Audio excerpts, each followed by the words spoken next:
Sa gitna ng pagdududa na walang pag-asa ang bayang ito, sila ang nagpapawalang bisa sa mga maling haka-haka at paniniwala. Sa negativismo na tila bumabalot sa ating bansa, na binabaluktot ang ating kakayahang umusbong. Ang mga nababanggit ko, mga bayani, ang patunay na kahit gaano kahirap ang hadlang, kaya nating umudlan at magwagi. Sa ating mga kapwa Pilipino na mababa ang tingin sa kanilang sarili at kakayahan, ang mga nababanggit kong huwarang Pilipino ang itataas ang ating noo kahit kanino. Sa mga makakasarili na pilit tayong hinahatak sa landas na tayo at prinsipyong kanya-kanya, ang mga nabanggit kong huwarang Pilipino ang patunay na may tagumpay kung sama-sama tayong nangangarap at sabay-sabay tayong kumilos. Sa totoo lang, sa bayang ito, hindi po mabibilang ang dami ng mga katulad nila, mga tanglaw na di kayang takpan ng kadiliman. My fellow Filipinos, it is in the spirit of our race's resolve to surmount odds, overcome difficulties, and triumph over fears that we gather here today. We face a complex and changing world. It calls for a united response that would make our nation strong, our economy sound, and our children's future secure. We cannot meet these challenges if no common purpose energizes us. We need to have a vision that moves us forward as a people united. A vision so compelling that it brings out the best in us. One that is feasible, that every one of us will invest in. We must restore faith in ourselves by taking stock of what makes us a strong people, a resilient nation. We must dig deep into our valiant past, draw strength from the heroism of our forefathers, and let this heritage of selflessness propel us forward into the future. Malalim at marami po ang ating pinaguhugutan ng lakas. When dreams seem impossible, let us remember that our nation, Asia's first republic, was founded by patriots who were in their 20s, who never wavered in fighting for the freedom that we enjoy today. Because when stakes are high, let us recall how Bataan and Corregidor survivors went and rebuilt a nation whose cities were in ruins, but whose spirits were not. When hard work looms, let us be inspired by the resilience of communities pummeled by typhoons, yet never let this annual stress of nature defeat them. Every generation who came before us was defined by the crisis that tested their mettle and that tried their souls. And as we rebuild, we must not return to a nation as it was before. We must create one that is better. We will only succeed if we overcome the crisis of confidence that clipped our wings long before COVID-19 struck. We have to begin by restoring faith in ourselves, belief in our strengths, and trust in our institutions. Only then can we have confidence to bravely confront whatever tomorrow brings. Ang balakid na nakakahambalang sa ating pag-unlad ay ang kawalang tiwala natin sa ating mga sarili, sa ating mga institusyon. Bakit marami sa atin ay napakababaw ng pagtingin sa ating kakayahan? Bakit naging marupok ang paggalang sa mga batas at alituntunin? Simpleng batas trapiko, hindi nasusundan. Ang kalat, itinatapon kung saan-saan. Uso pa rin ang palakasan, talamak ang palusot. Gustong makalamang, ayaw lumaban ng patas. Hindi pwedeng ibunto ng sisi sa taong bayan paulit-ulit na pinangakuan pero hindi natutupad na pangako. Hindi natin pwedeng sumbatan ang masang biniguna ng maraming beses. Kaya ilang beses ko na nitatanong sa aking sarili, paano ba natin hihilumin ang pagtatampo ni Juana at Juan de la Cruz? Paano natin ibabalik ang tiwala nila sa gobyerno, sa kanilang sarili, sa ating kinabukasan?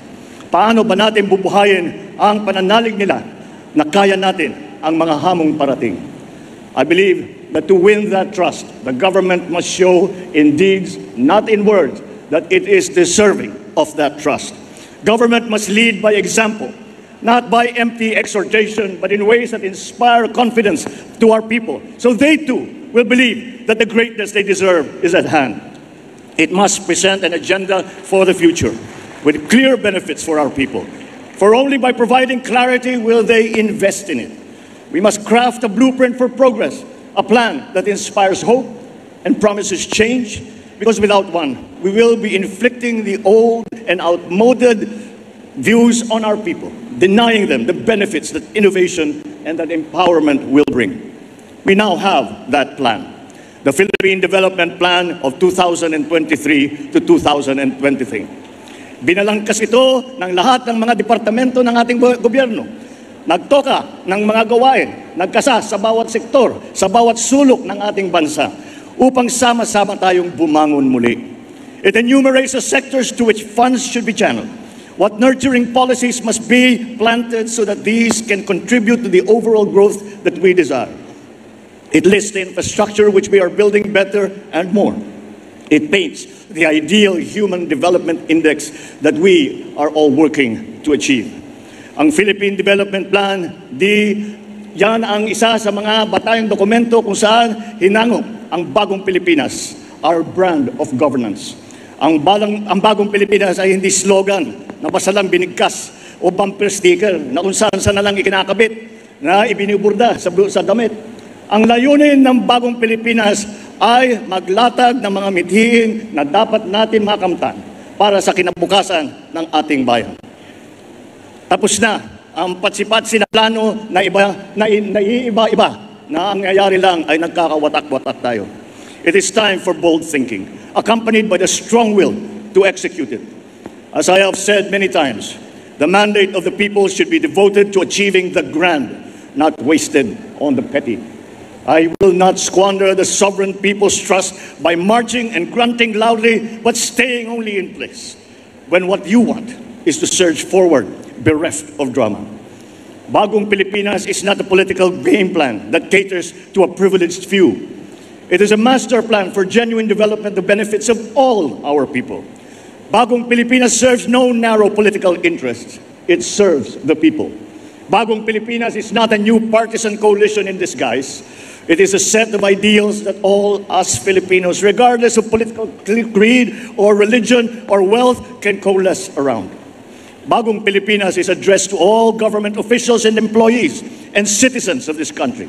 It is an invitation to all of us to think about being a Filipino and view the nation from a renewed perspective. It is a call for transformation, the transformation of our idea of being a Filipino, and the transformation of our economy, of governance, of society. Bagong Pilipinas transcends this administration. To those whose overheated imagination has been poisoned by toxic politics, Bagong Pilipinas is no Trojan horse. It conceals no agenda. It is a program of many workhorses driven by the love of country.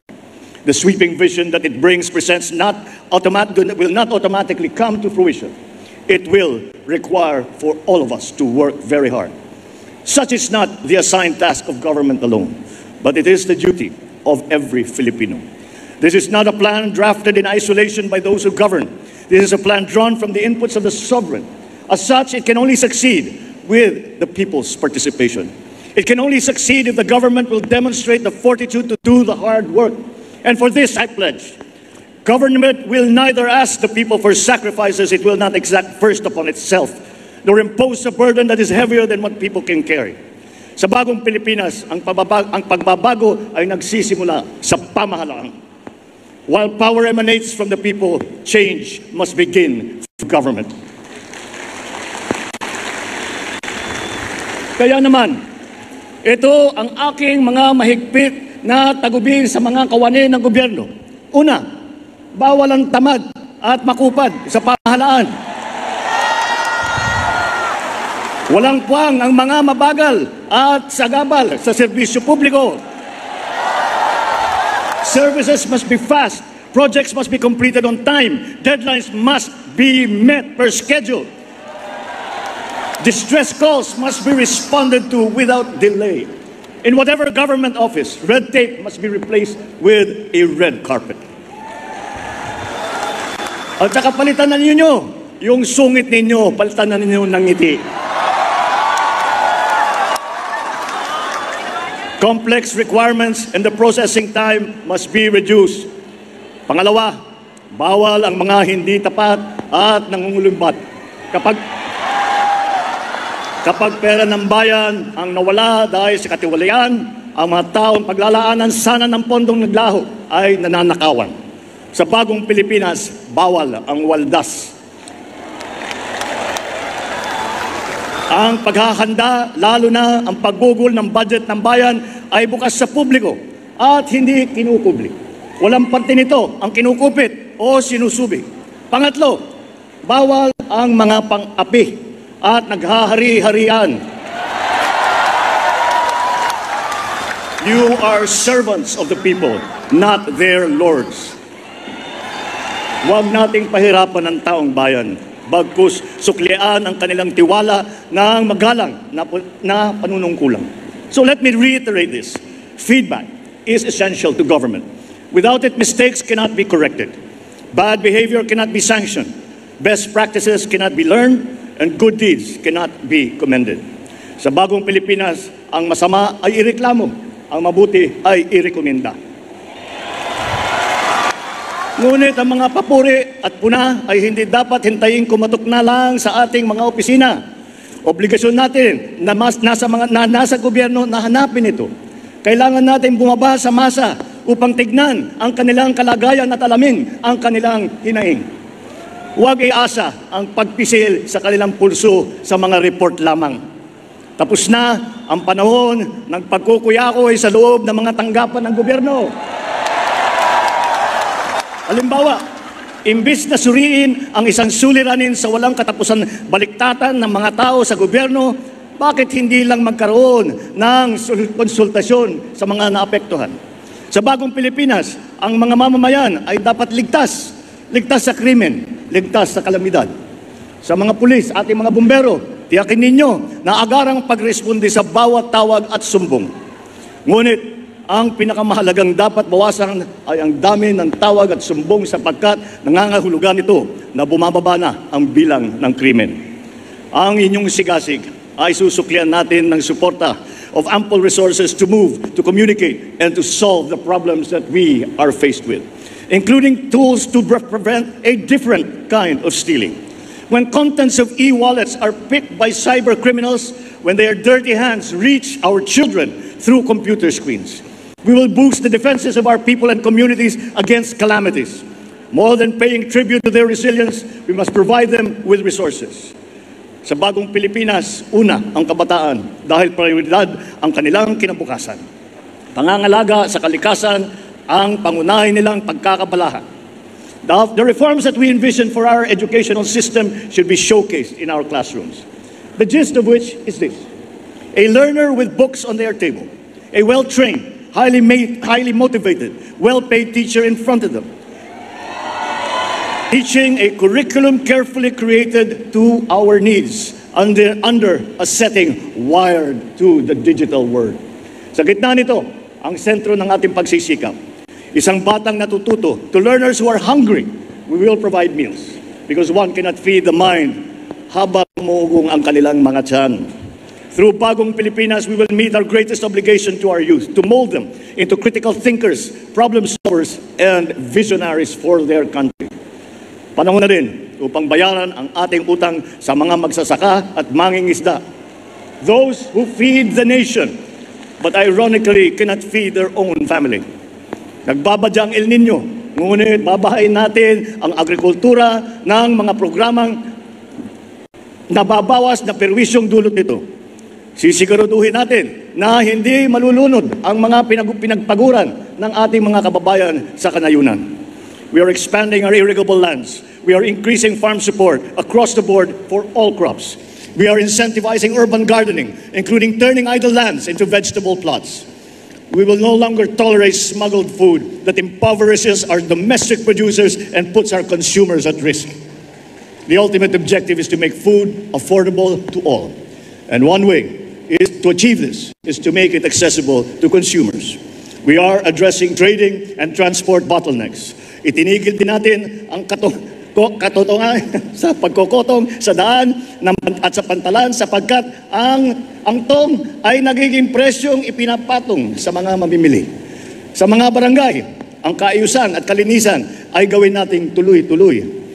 Ang bawat bakanting lupa sa inyong nasasakupan ay gawing halaman at gulayan.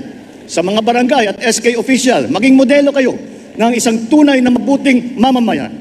May takot sa Diyos, may hiya sa kapwa, at nangangalaga ng kapaligiran at kalikasan. sa ating mga local government units. Ang outstanding performance ng bawat barangay, munisipyo, lungsod at lalawigan ay patuloy na susukatin, kikilalanin at tututukan upang ang bawat sangay ng pamahalaan lokal ay tiyak na magiging epektibo. Sa mga miyembro ng ating kabinete, pangungunahan ninyo ang mga bagong Pilipinas Town Hall meetings sa mga rehiyon. Ilahad ang mga bagong patakaran at mga bagong programa. Ipadama ninyo ang mga pagbabago na ginagawa at gagawin pa ng inyong departamento at hikayatin ang suporta ng bawat Pilipino sa mga patakaran at programang ito. Sa sambayan ng Pilipino, araw-araw tayo mananalangin, magsusumikap at kumilos upang maging mas maginhawa ang pamumuhay ng bawat isang Pilipino sa ilalim ng bagong Pilipinas. Sa bagong Pilipinas, may pag-asa ang lahat. Ang pag-asa ng bayan ay nasa ating lahat.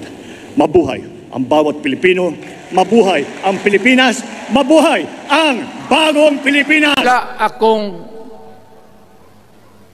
no longer in politics. I am not a candidate. Nahirapan nga ako mag-akyat ng hagdanan. I am 80 years old. Hindi, 79 lang, pero hindi binibilang yan eh. Kasi sabi mahalas daw. Sabi ng asawa ko, 80 na ako. O sige, 80 na. Pero nung itong lumabas itong People's Initiative, okay man yan. Abogado ako. There are 3 ways of amending the Constitution. Mag-constitutional convention, mag-election tayo sa political districts ng representante para sa assembly to convene there and propose changing or modification of our Constitution.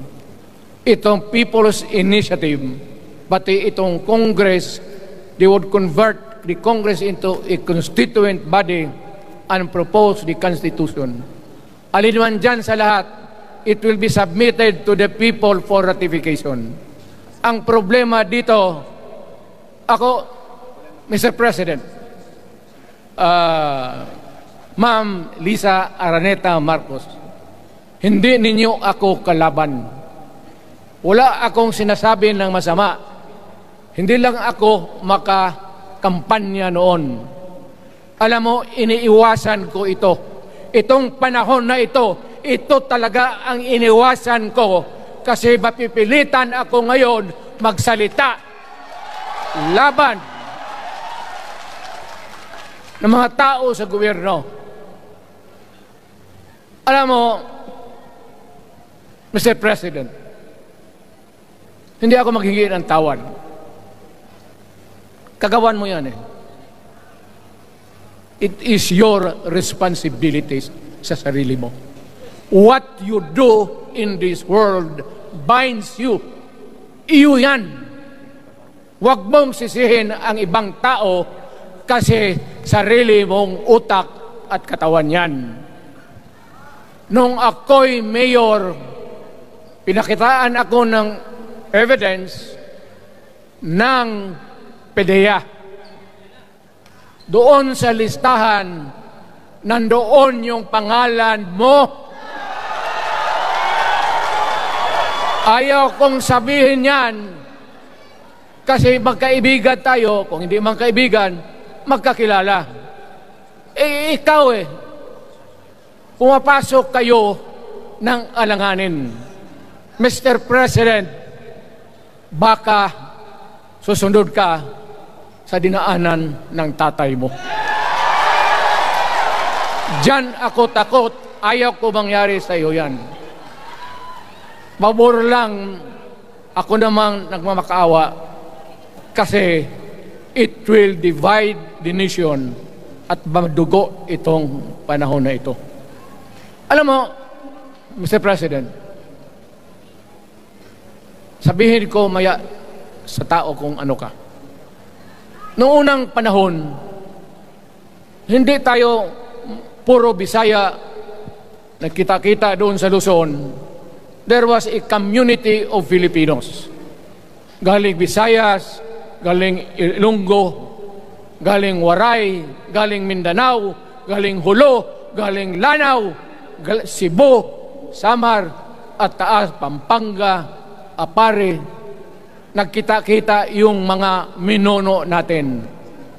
Kasi hinawakan tayo ng Espanyol, pati Amerikano. Nung dumating ang panahon na tayo'y nagkaharap na, sabi ng mga lolo natin, ano ang gawain natin sa bayan natin? Pwede ba tayong magbarangay-barangay lang o magkaisa tayo? Di na bale, iba-iba ang salita natin. It was agreed by the Filipinos then of all walks of life, Mailocano, Masibuano, mga taga Mindanao, they agreed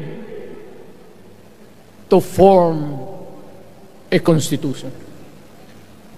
Alam mo, yung constitution parang bahayan sa tao. May poste. Sabi natin, magawa tayo ng magandang opisina where we can meet and talk about the destiny of this country. Doon, they agreed na may malaking bahay, may poste, mga malaking poste, at may mga muebles at kwarto, living rooms and all. Ang usapan na from time to time, lumalaki na ang bayan at magdagdag tayo ng mga opisina sa mga opisyal. Maganda yon, bahay yun. Mga sahig, nandyan lahat, na mesa, desks, chairs and everything. Wala tayong pinag-usapan na sirain yung bahay na yun. It was intended for posterity at inabot sa atin yung konstitusyon na yan. Although it was amended and modified, but it is still the fundamental law since 1935 hanggang ngayon. At what keeps in Ilocano, Bisaya, Waray, Moro, bakit tayo nagkaisa? Magkaiba ang salita natin, ang pagkain, iba. Ugali, iba. Bakit tayo andito ngayon? Dahil sa isang bahay. Yung bahay na yan, yung papel, the Constitution. Ngayon, ang Constitution is supposed to be a permanent thing. Ang batas na binigay ng Constitution, so Congress, lawmakers, they can make laws every day, modify, change it if they want, every week. Okay lang yan. Huwag ninyong pakialaman ang Constitution kasi yun ang bahay opisyal ng Pilipino. Anak ka ng, bakit pumasok sa utak ninyo yung People's Initiative? Anong nakain ninyo? There's nothing wrong with the Constitution right now. The environment in the Philippines seems to be positive, okay. Wala namang problema. Araw-araw, nakikita tayo. Punta Maynila, marami akong kaibigan, mga brad ko, mga classmate ko. Okay ang buhay natin. But suddenly, nandito yung People's Initiative. Alam mo, sa umpisa pa lang, nagdududa na ako. Bakit? People's Initiative manggaling sa tao. Dapat yan galing sa mga purok at doon sa barangay at doon sa DILG, ipasa nila sa syudad, sa probinsya at sa national office. Dito mga congressman, alam ninyo, kung magkalit-silit yung buhay na ito, sabihin ko sa military, sirahan ninyo yung Congress. Magastos, nagbabayad tayo, nag-usik-usik sa kwarta. Sige pamayad para People's Initiative. So, what is the motivation? Galing ba sa puso ng tao yung pinipirma niya? Hindi yung pirma niya yung petition para ito, kaming nagsipirma dito, pumayag na merong pagkaiba ngayon sa Constitution. Perma lang, pati pera. Anong klase yung putang inang? Ganon na lang ang tingin ninyo sa Pilipino. Pagka ganon, maghiwalay-hiwalay na tayo. Kayong taga Luzon, pumunta na yan sa Mindanao, mag-declare na lang tayo ng independence separate. Bakit binababoy ninyo ang bayan natin? Ako naging presidente, ako naging mayor, ako naging congressman. Ang sinasabi ko sa inyo, putang ina.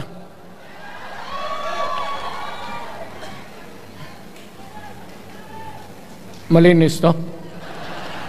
Baka ihi mo ito, ha?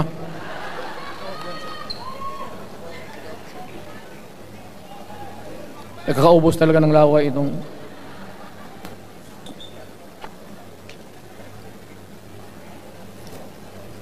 What do you expect? The national government, particularly ang Malacanang. Anong gusto ninyong response? Niwala kayong mga seminar na ganon. You never educated the Filipino people. You want the Filipino to remain ignorant para you can do what you want with the country. Yan ang totoo. Kasi ginagago ninyo para walang alam ang taong bayan. Well, kaming nakapag-aral at may alam kundi, hindi katanggap-tanggap yung ginagawa ninyo. Sa umpisa pa lang, binibili na ninyo yung signature ng Pilipino. Yun ba ang People's Initiative? You know, national, provincial, city, munisipyo, then the barangay. Yan ang echelons ng power sa gobyerno. Hindi naman ninyo gigamit ang barangay at binigyan mo ng 20 milyones isa't isa sa kanilang mga congressman. At binibili ang Pilipino. Alam ninyo kung ano yan? Kaluluwa ang ninyo ang binibili ng taong bayan. Hindi ako papayag ng ganon. Nakapag-aral ako, hindi naman ako ignorante. Bakit ka mag-people's change? Ang problema ninyo, ganito. Hindi pa, pauna. Ang malas ng Pilipinas, every president, almost all, pag naupo na dyan sa Malacanang, walang ginagawa kung mag-isip ang mga putang ina kung paano pahabain ang termino nila. That's the problem. Bakit ganon kayo? Ang demokrasya may eleksyon. Para naman, tignan din nyo, Presidente Osmeña Bisaya. Ang napaalaala ko pa, Garcia Bisaya. Then Magsaysay Ilocano. Then si Quirino Ilocano. Ganon dapat. Ang eleksyon is a cleansing process. Gumagalaw yan, huwag mong pigilan. Ngayon, kung ikaw nandyan, naupo ka, you stop the process of governance, hintuin mo, kasi pahabain mo ang termino, gusto mo. Sabi ko nga sa iyo, Mr. President, kaibigan kita, Bingbong. Pag pinilit mo ito, lalabas ka ng Malacanang, kagaya noong panahon na pinalayas kayo.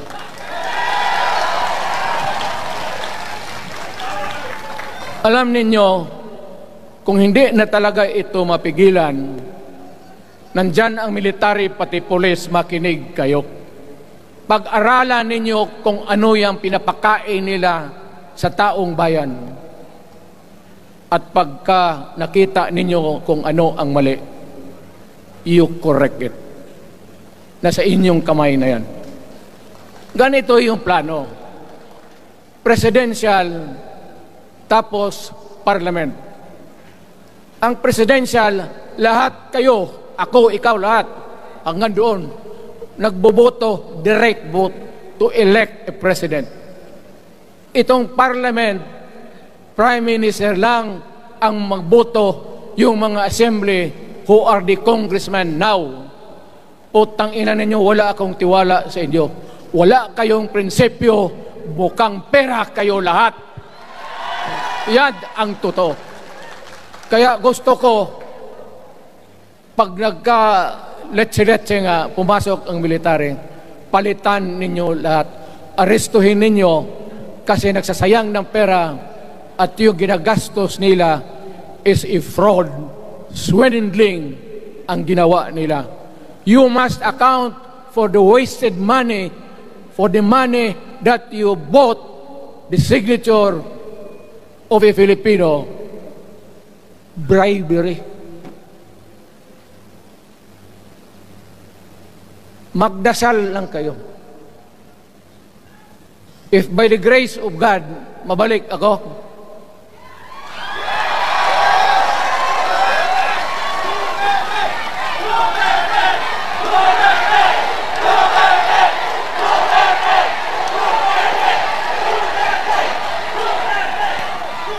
milagro lang naman yan, hindi ba yan totoo? Utang ina kung mabalik ako, arestuhin ko kayo lahat for the swindling of the Filipino people. You committed fraud. Pinagsayangan ninyo ang pera namin. People's initiative does not involve buying the vote or the signature of the Filipino. Talagang mga wala kayong prinsipyo, mga putang ina ninyo. Yan naman, baski ano ka, diyan katagal ako, yan, yung sa likod ko, umupo ako diyan. Vice Mayor ako. Diyan, Mayor ako, pinakamatagal. Naging congressman ako. Presidente. Kayo, nagpasok sa Congress, eleksyon, nanalo, SECO. So parang ganito, yung mga, para sa mga balaga, pati lalaki. Pasok niyan, SECO. Paglabas niyan, pagkatapos, Rolex na. Pumunta ng Malacanang, nakatamaraw, paglabas niyan, nagka-Mercedes-Benz. Busog kayo lahat. Tingnan ninyo yung mga bahay noon ng mga congressman at tingnan ninyo ngayon kung ano kayaman sila, lalo na yung mga bahay nila sa Maynila.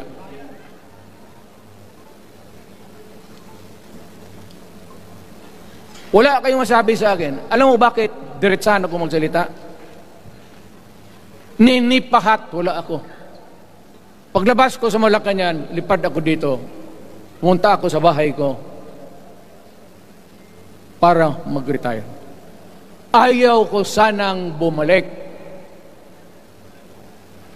Ayaw ko na. Matanda na ako. Putang ina, napapandol lang ako dyan eh. Kaya lang, marami akong magandang naisip kanina papunta dito. Kaya yung sumasayaw lang kasi yung mga nabakante tuloy, nakalimutan ko kung ano ko nang tangina. Huwag kayong magpaloko. Alam mo, Parliament, ang ambisyon niyan, karamihan galing kay Lisa Marcos pati kay Romualdez. Bongbong bangag yan. That's why sinasabi ko na sa inyo ngayon, si Bongbong Marcos bangag noon, ngayong presidente na, bangag natin ang presidente. Kayong mga military, alam ninyo yan. Lalo na yung nasa Malacanang. Alam ninyo. The Armed Forces of the Philippines, alam ninyo. May drug addict tayo na presidente, putang inang yan. Ayun ang, bakit ako nagkaroon ng kaso ng ICC? Sabi nila, pinapagpatay ko raw yung mga drug pusher at drug addict. Mabutit na lang, wala na ako sa pwesto, baka kasali ka pa. No, Mr. President, pinilit ninyo kami. Kayo yung sa Bisaya, kinikitoy mo yung Pilipino.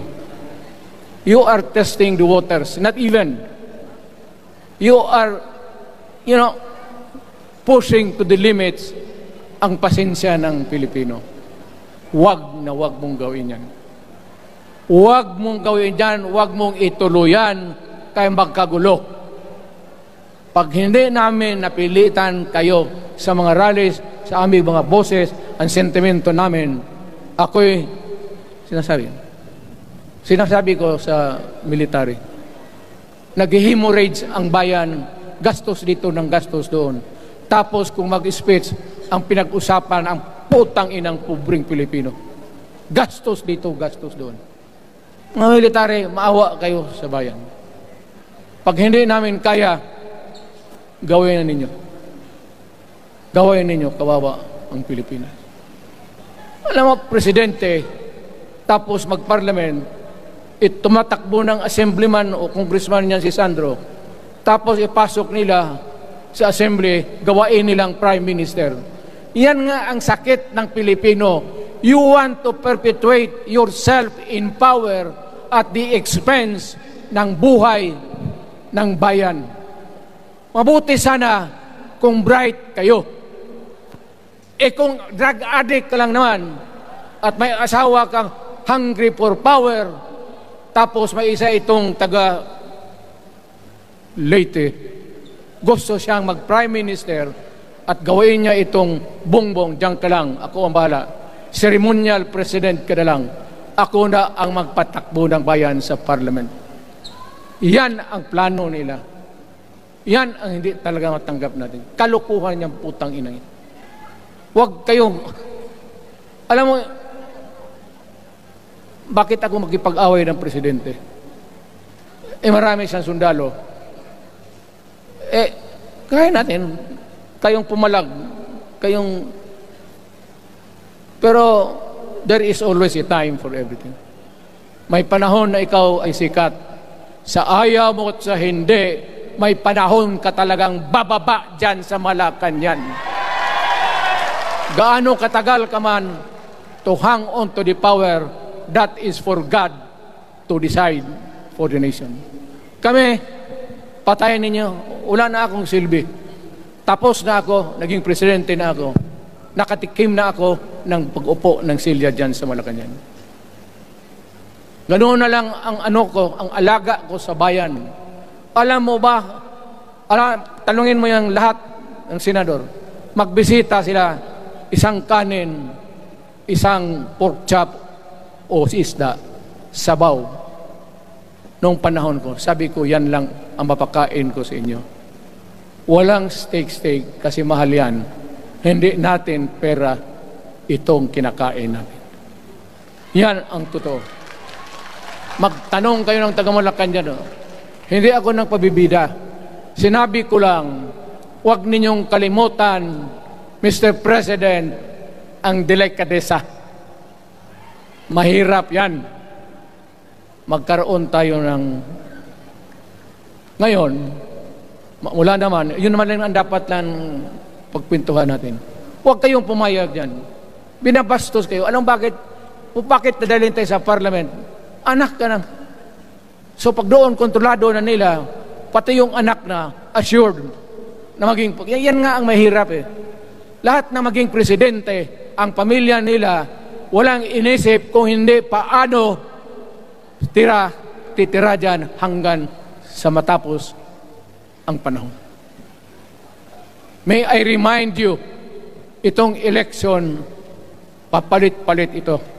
Para sa lahat, mayroong Ilocano, may Bicolano, may Bisaya. Hindi mo pwedeng suluhin yan. The election is a cleansing process. It does not, it's never the intention of the whoever wrote the Constitution na ikaw, isang Pilipino, taga Paway, taga Batangas, taga Davao, ikaw, Rodrigo Duterte, nandiyan ka na, huwag ka nang umalis. It was not the intention of the lawmakers. Demokrasya tayo, Mr. President. Huwag mong kalimutan na isang term ka lang pagkatapos bababa ka na. Pag ayaw mong bumaba, utang ina magkagulo ang bayan, sabihin ko sa inyo. Ngayon, nakikinig kayong mga military. Gusto ninyong iwasan ang dugo? Kayo lang ang makapigil nito. Putang ina, pigilan mo yung kalukuhan na yan. Pagka hindi itong rally na ito, it will multiply all over the Philippines and there will be trouble. Ako ang nauna kasi galit ako. Dumaan ako ng presidente. Not even for a minute did I think or was thinking of extending my term even for one day. Nung natapos ako sa araw na yon, bumaba ako, sumakay ako, lumipad ako dito sa Davao. Ikaw, Mr. President, hintayin mo yung 6 year, kalimutan mo na yung kay Romualdez, kasi yan ang magpahamak sa iyo. At maraming magagalit sa iyo, pati na ang militar. Kaya hindi na ako magtatagal. Yun lang ang dasal ko. Reject. Protect the Constitution. I am calling now the armed forces and the PNP. Protect the Constitution. Trabaho ninyo yan. Huwag ninyong kalimutan. Kami, inyong dapat, you should worry about the nation. The millions of Filipinos. Huwag kayong mag-isip lang ng isang pamilya. Putang ina. Ilagay ninyo sa utak ninyo yan. Bahala kayo. Balang araw, magsisihan. Pero kasi umuulan naman, hindi ulan. Hindi, shower lang yan doon sa Malacanang, ginagawa nila, pasirit doon.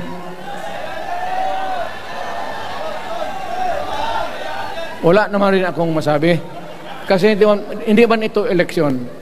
Nakafocus lang ako sa People's Initiative and the way that they are handling the process of the People's Initiative.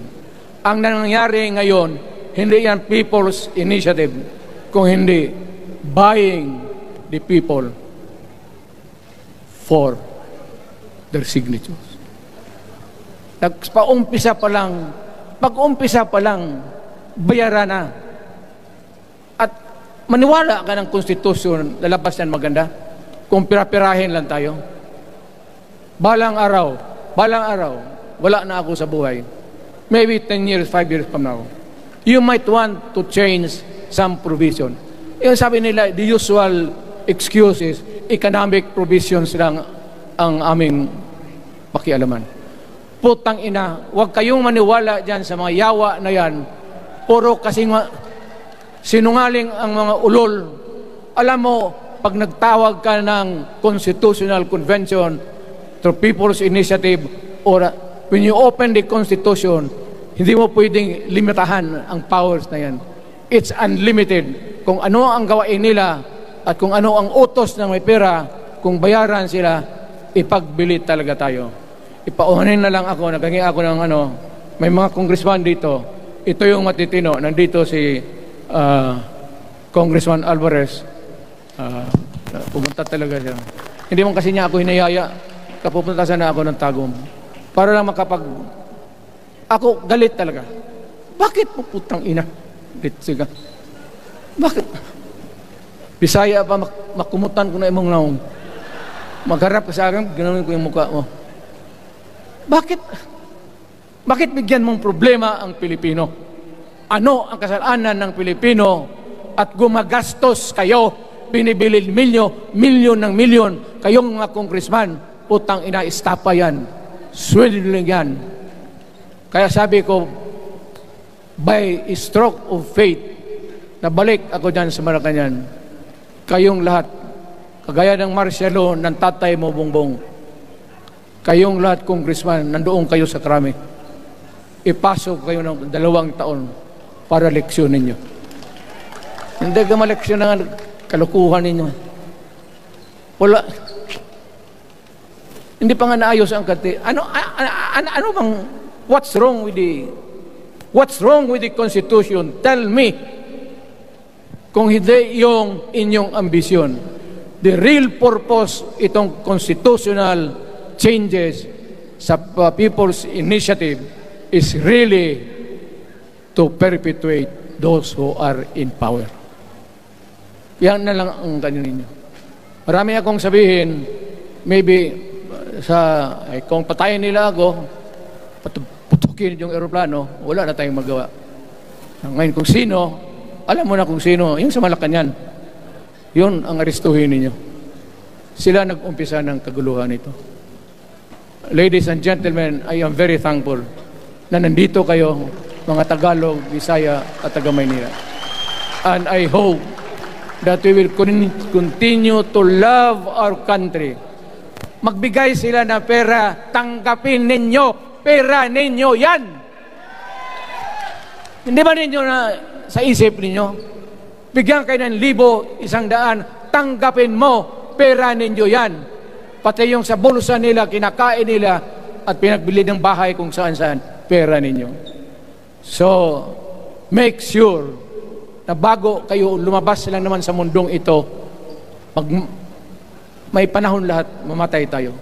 Mag-iwan kayo ng isang prinsipyo. Sabi ninyo sa mga anak ninyo, tinanggap ko yung pera kasi pera natin ito, ibili natin pagkain. Pero yung prinsipyo natin, huwag natin ipagbili. Yan ang iwan mo sa mundong ito para sa mga anak ninyo. At yan ang dadalhin mo sa langit. Pagka sinabi ni San Pedro, anong nagawa mo? May ginawa ako para sa bayan. Tapos magsabi San Pedro, ano pa? Yung mga ibang bagay na ginawa mo, mga kasalanan, mga kabit, ganun. Sabihin mo kay San Pedro, nandito ako sa langit para makipag-isa sa Diyos. Pag hindi ka tumahimik, yung manok mo, hawakan ko, ilambos ko yan sa ulo mo. Putang ina ka. Buksan mo yung puwertahan at papasok tayo. Magkita-kita tayo sa langit. Lahat kayong hindi nabili. Sigurado ako, langit kayo. Kaya basing anong kasalanan niyo, okay na yan. May guarantee na kayo yung passes. Mahalaga yan as a matter of principle. Prinsipyo sa tao. Maraming